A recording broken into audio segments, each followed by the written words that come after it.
Salam Patunggilan. Menjadi sahabat alam, melawan kerakusan yang sempat mencekam, melawan perusakan yang mengancam.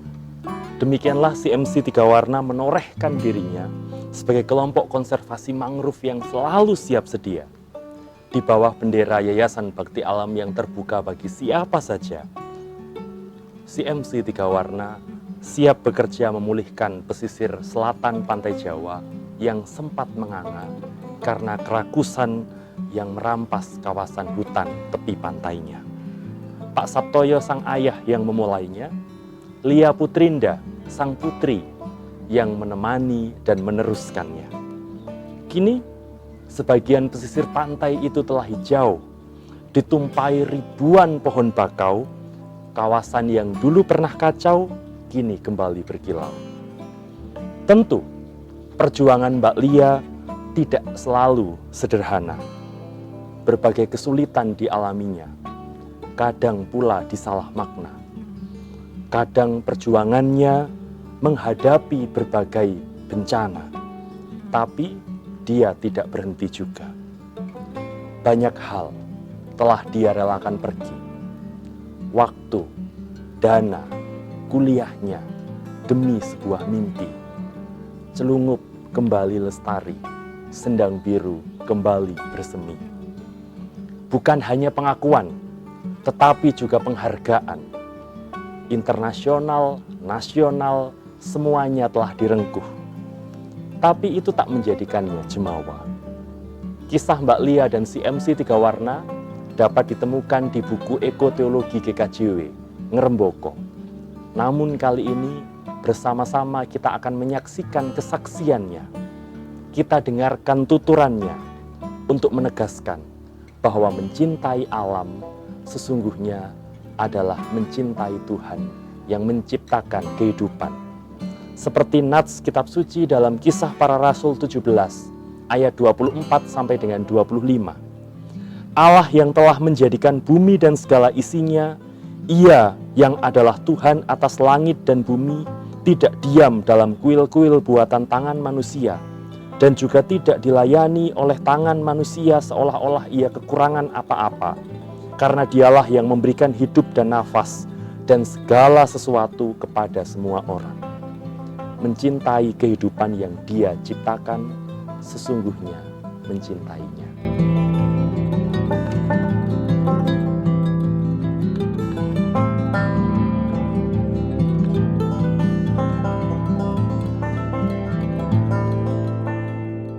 Saya sejak tahun 2004 menganggap bahwa mangrove adalah rumah bagi kehidupan di pesisir.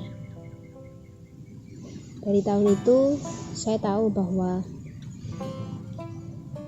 kerusakan terjadi di tempat ini diakibatkan oleh tidak adanya mangrove. Jadi kemudian 15 tahun ini, dari tahun 2005, saya fokus untuk memperbaiki mangrove bersama para senior-senior saya, para sesepuh yang ada di desa, dan semua stakeholder terkait. Mangrove sangat penting untuk kehidupan pesisir. Dan mangrove lah rumah terbaik untuk para ikan, kepiting, semuanya bergantung pada mangrove itu sendiri. Mari kita lihat fungsi dari mangrove. Dia adalah rumah kehidupan bagi bertelurnya para ikan, kepiting juga bergantung pada serasa daunnya. Dan fungsi terpenting mangrove adalah, mari kita bayangkan jika tidak ada mangrove, di mana polusi yang ada dari laut diurai oleh mangrove, berasal dari akarnya mangrove. Akar mangrove itu berfungsi untuk merubah karbon dioksida menjadi oksigen. Makanya dimanapun mangrove berada, tanahnya selalu berbau tidak sedap, karena itu adalah hasil dari uraian yang dilakukan oleh fungsi akar mangrove itu sendiri. Itulah alasan kenapa saya fokus untuk memperbaiki, menjadikan mangrove sebagai karya dalam kehidupan saya. Dan ternyata berawal dari mangrove, kemudian tahu bahwa ada hal penting lainnya yang harus diseimbangkan, seperti terumbu karang, kemudian hutan, secara spesifik hutan pantai, dan yang terkini adalah sumber mata air.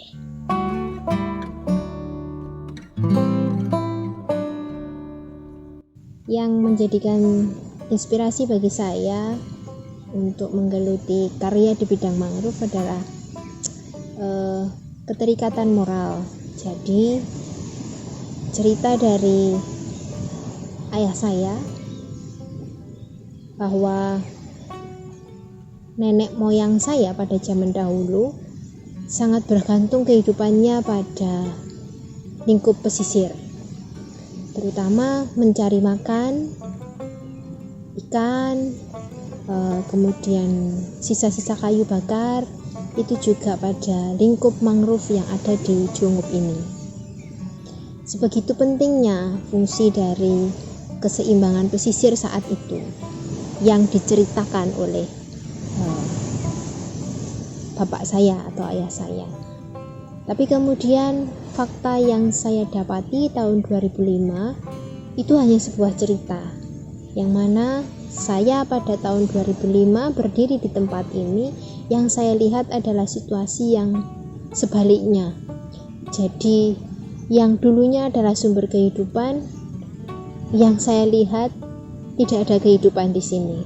Situasi yang sangat panas, kemudian yang katanya mencari ikan dulu gampang, saat itu tahun 2005 saya tidak melihat ikan sama sekali. Yang katanya gampang untuk mencari segala sesuatu pada lokasi ini, wah, tidak begitu yang saya dapati. Nah, itulah yang memotivasi saya, yang terutama menginspirasi saya untuk saya tidak bisa menunggu siapapun untuk berbuat, tetapi apa yang bisa saya perbuat untuk saya bisa merasakan kembali keindahan itu, keindahan yang dirasakan oleh nenek moyang saya pada waktu itu, yang mana itu bisa menghidupi ayah saya dan saudaranya. Nah, itulah yang menginspirasi saya untuk menggeluti karya di mangrove ini.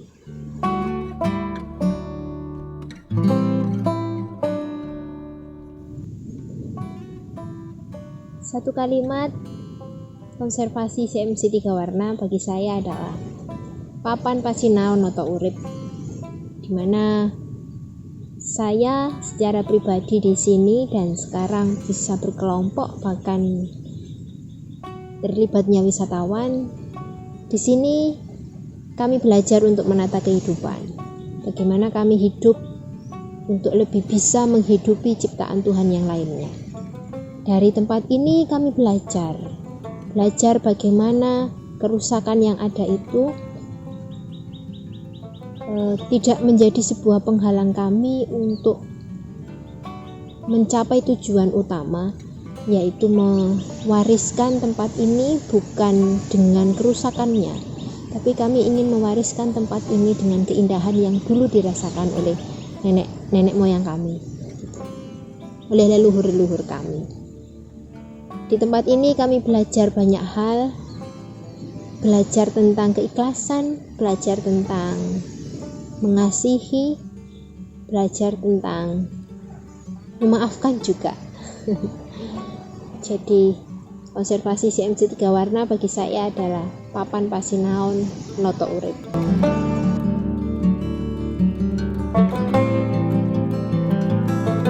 Melakukan kesalahan. Pada posisi zaman dahulu 2005 saya dapati situasi ini panas akibat penebangan hutan secara liar, dan pelakunya juga sudah terlibat saat ini pada gerakan, di mana kondisi terumbu karang rusak itu juga ulah nelayan yang menggunakan alat tangkap yang tidak ramah lingkungan. Dan saat ini beliau juga sudah dengan sadar terlibat untuk memulihkan ekologi di CMC 3 Warna.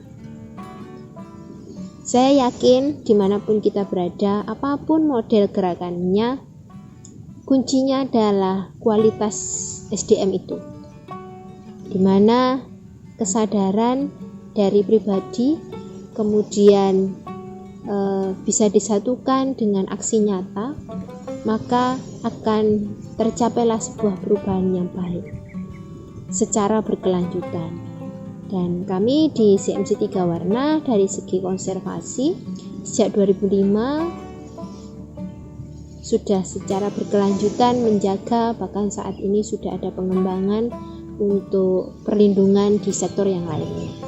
Dari segi ekowisata, pemanfaatannya sejak 2014 kami sudah konsisten bersama tim dan didukung oleh stakeholder terkait untuk memberlakukan pola pengelolaan yang bertanggung jawab.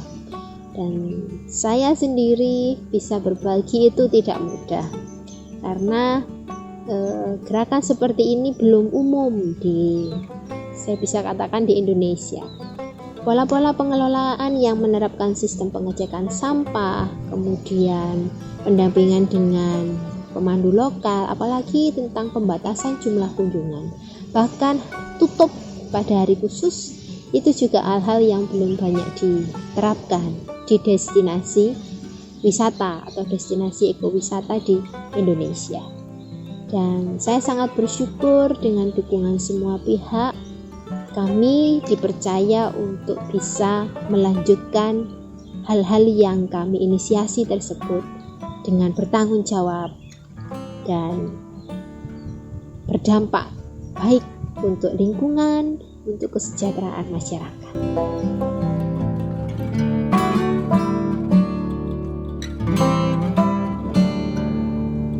Mengenai tantangan yang kami hadapi dalam perlindungan mangrove ini, terutama mengenai kesadaran masyarakat terhadap perlindungan ekologi itu sendiri.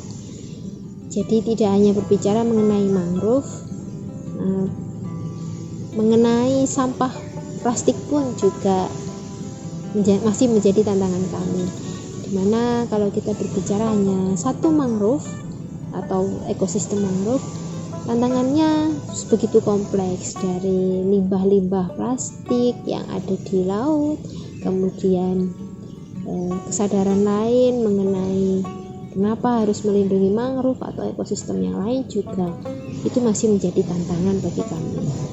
Yang kedua, tantangannya masih pada sektor kebijakan. Tapi lambat laun kami sudah bisa dalam tim luas terhadap kebijakan itu, bisa menyesuaikan, dan kuncinya adalah selalu belajar, berbagi peran dengan banyak stakeholder, dan tentu melakukan apresiasi atau pengakuan terhadap stakeholder terkait yang sudah membantu kita.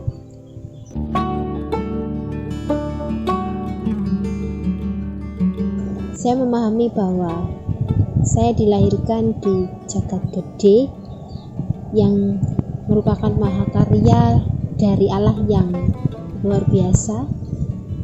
Mahadayanya juga sangat berpengaruh bagi saya, dan saya sebagai jagat alit di sini selalu secara pribadi iling lan waspodo begitu. Bagaimana saya sebagai seorang pribadi manusia, yang saya ugemi adalah sebuah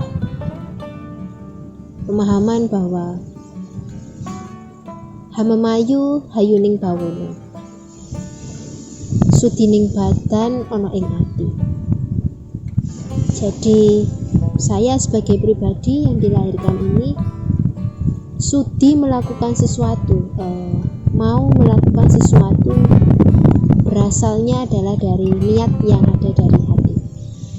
Dan apa yang saya lakukan ini adalah Hamemayu Hayuning Bawono, di mana saya sebagai pribadi sudah selayaknya mempercantik semesta, mempercantik alam yang sudah Tuhan ciptakan ini.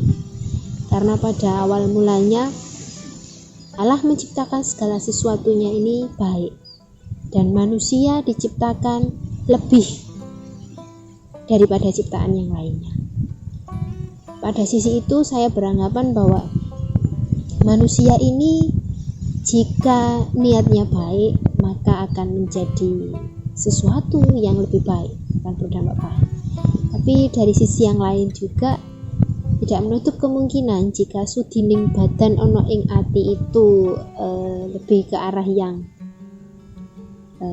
belum baik, maka justru sebaliknya yang akan terjadi. Jadi saya memahami bahwa saya dilahirkan di dunia ini, saya berkarya untuk menjadikan dunia ini, semesta ini lebih cantik. Tentunya dengan aksi nyata yang sampai saat ini puji Tuhan masih diberikan waktu untuk menjaga dan melanjutkan kebaikan ini.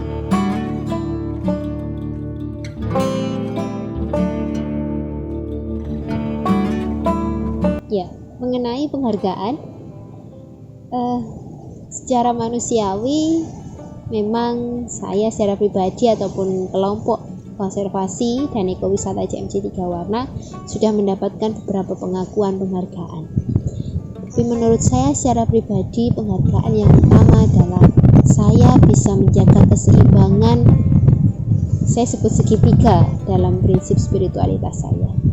Segitiga di mana di sini ada manusia, di sini ada alam semesta, dan yang paling tertinggi adalah Tuhan Yang Maha Kuasa. Penghargaan bagi saya ketika saya dalam setiap detiknya bisa menjaga keseimbangan ini, di mana alam bisa sejahtera, bisa melangsungkan kehidupannya dengan harmonis tanpa mendapat ancaman dari manusia. Sedangkan begitu juga manusia sebagai ciptaan Tuhan yang lebih dibanding ciptaan yang lain, manusia bisa hidup sejahtera bersama alam. Manusia juga bisa mendapatkan kesejahteraan sosial ataupun kesejahteraan ekonomi dengan menjaga alam semesta ini. Dan kedua hal ini ketika seimbang, semuanya hanya karena Tuhan Yang Maha Kuasa dan saya persembahkan kepada Sang Pencipta. Itu adalah penghargaan yang luar biasa menurut saya, dan tentu membutuhkan waktu dan proses yang terus-menerus, dan sekaligus mohon doa supaya saya dan atau kami di tempat ini bisa menjaga keberlangsungan itu secara seimbang. Penghargaan kedua yang menurut saya spesial adalah di mana tumbuhnya gerakan dari generasi penerus mengenai pentingnya perlindungan ekologi, baik di tempat saya berada ini di Desa Tambak Rejo ataupun di ruang lingkup yang lain. Karena dengan tumbuhnya kesadaran perlindungan, maka kesejahteraan alam semesta ini dan manusia bisa semakin seimbang. Dan ingat, tidak banyak orang yang sadar akan kepentingan keseimbangan ini. Tapi ini hal yang penting menurut saya untuk kita lakukan di banyak tempat.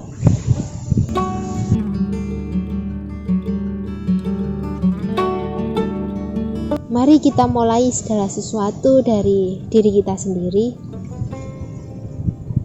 Mari kita pahami bahwa kita bisa sejahtera hidup di dunia ini dengan mensejahterakan alam semesta kita. Ketika kita merawat alam semesta ini seperti merawat diri kita sendiri, maka alam semesta dan segala energinya akan memberikan hal-hal baik untuk kita. Dan ini pun juga saya yakini dalam kehidupan saya secara pribadi.